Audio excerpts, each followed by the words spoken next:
In the final video of this short series, I will summarize the concept of corporate strategy and diversification. Corporate strategy is ultimately concerned with how firms create value across different businesses. Corporate strategy addresses two key questions, which are what businesses the corporation should be in, and how the corporate office manage the array of business units in terms of how we combine and link them to create synergies. This therefore requires the firm to invest in a valuable set of resources and craft portfolios and design organization structure to share activities or transfer skills across businesses.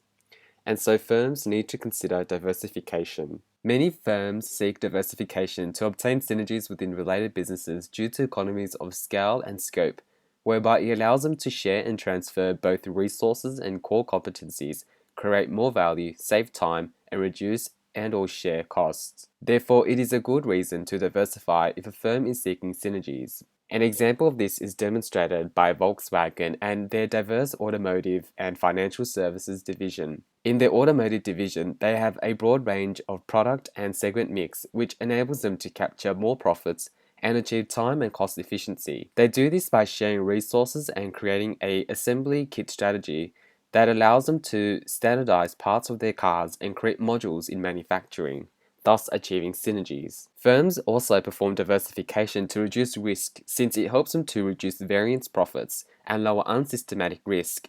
However, this is not a good reason to diversify since shareholders can easily perform this process themselves and cheaper. Diversification for risk tends to work well for unrelated companies.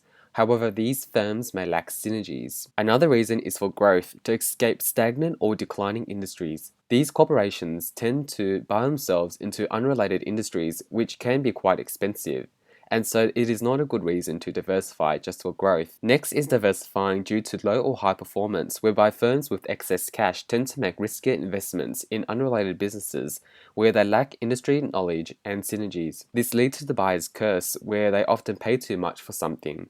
And so this is not a good reason to diversify. Create market power by avoiding or creating dependencies and blocking competitors at multi-point competition is also another good reason for diversification. 6 is the managerial motivation, which is often due to management's self-interest to increase business performance for monetary gains.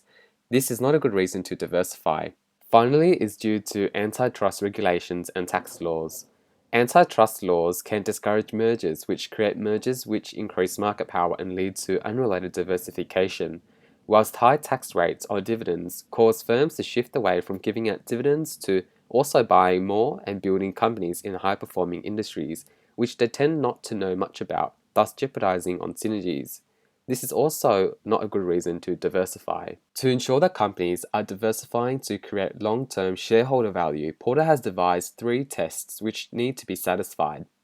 First is the attractiveness test, which aims to ensure that diversification is directed towards an attractive industry by looking at the factors within Porter's 5 forces to determine if something is attractive, since sometimes firms pay too much to enter the market.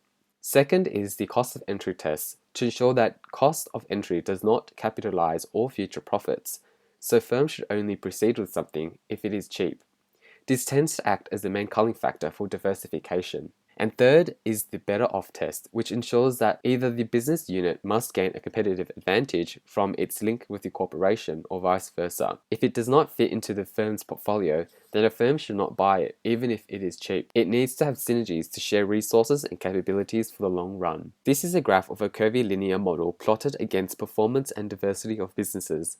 There is evidence to suggest that firms can obtain higher performance when the diversity of the firm is related. At a certain point, when diversity of a business becomes unrelated, this causes business performance to decline. Therefore, we can clearly see that diversification within related businesses are important to corporate strategy due to synergies, which enables firms to transfer resources and share core competencies. If you like this video, don't forget to give it a thumbs up, leave me a comment below, share it with your friends, and don't forget to subscribe. I'll see you next time. Resources and capabilities are the key drivers of a sustained competitive advantage and economic performance. Therefore, it is important to understand the 4 VIRO characteristics which helps firms to obtain a sustained competitive advantage.